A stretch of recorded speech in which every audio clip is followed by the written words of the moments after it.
नमस्कार। आप सभी का एक बार फिर से स्वागत है हमारे YouTube चैनल में। आज हम सुनेंगे वरुथिनी एकादशी की व्रत कथा।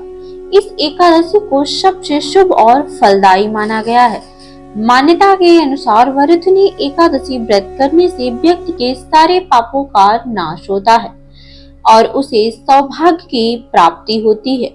हिंदू धर्म में शास्त्रों के अनुसार जो व्यक्ति वरुथिनी एकादशी का व्रत पूरे मन और श्रद्धा से करता है उसे वैष्णलोक की प्राप्ति होती है। उसे पूरी विधि विधान से वरुथिनी एकादशी व्रत करने से सारे पाप नष्ट हो जाते हैं। आइए सुनते हैं वरुथिनी एकादशी की व्रत कथा।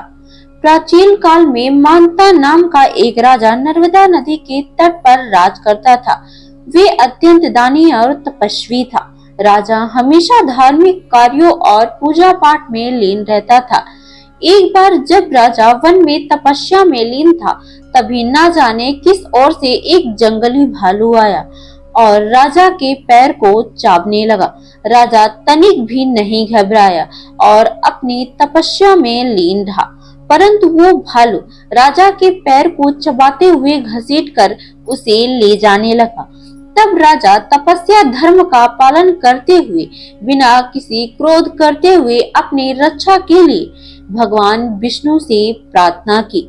राजा की प्रार्थना सुनकर भगवान विष्णु वहां प्रकट हो गए और अपने चक्र से उन्होंने भालू का वध कर दिया। राजा को बचा लिया। राजा के पैर को भालू पहले ही खा चुका था। तब राजा ने पैर की हालत देखी, उसे अत्यंत पीड़ा हुई। वे अपने पैर की हालत देखकर बहुत दुखी हुआ। अपने दुखी भक्त को देखकर भगवान विष्णु ने कहा, वत्स, तुम शोक ना करो, तुम मथुरा जाओ और वरुथिनी एकादशी का व्रत रखकर मेरे वराह अवतार की मूर्ति की पूजा करो। व्रत के प्रभाव से तुम फिर से संपूर्ण अंग वाले हो जाओगे। भालू के द्वारा तुम्हारे पैर का नष्ट होना तुम्हारे पूर्व जन्म के दुष्कर्मों की सजा थी। भगवान विष्णु की आज्ञा मानकर राजा तुरंत मथुरा जाकर पूरी श्रद्धा और लगन से वरुथिनी एकादशी का व्रत किया। व्रत के प्रभाव से शीघ्र ही राजा पुनः संपूर्ण अंग वाला सुंदर हो गया। तो यह वरुथिनी एकादशी की व्रत के कथा थी। वरुथिनी एकादशी के दिन सुबह जल्दी उठकर स्नान करके स्वच्छ वस्त्र धारण करें। इसके बाद भगवान विष्णु की प्रतिमा को स्नान कराएं, फिर साफ सुथरे वस्त्र पहनाएं। प्रतिमा को रखने वाली चौकी पर गंगा जल छिड़क कर शुद्ध करें।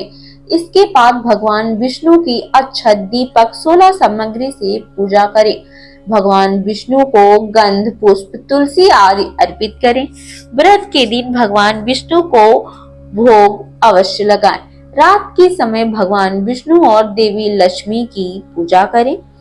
हिंदी मान्यताओं के अनुसार पीपल के पेड़ के भगवान विष्णु का वास होता है, इसीलिए वरुथिनी एकादशी के दिन पीपल के पेड़ पर जल चढ़ाना शुभ माना जाता है। वरुथिनी एकादशी के दिन भगवान विष्णु को पीले फल, पीले रंग की मिठाई का भोग लगाना भी शुभ होता है। एकादशी के दिन भगवान विष्णु के साथ माँ लक्ष्मी की पूजा करने से घर में सुख, समृद्धि और धन का आगमन होता है। जो भी व्यक्ति वरुथिनी एकादशी का व्रत पूरे मन और श्रद्धा से करता है, उसे मोक्ष की प्राप्ति होती है। तो यह थी आज की कथा। आपको यह कथा कैसी लगी कमेंट करके जरूर बताएं और साथ ही मेरे चैनल को सब्सक्राइब करना मत भूलें। धन्यवाद।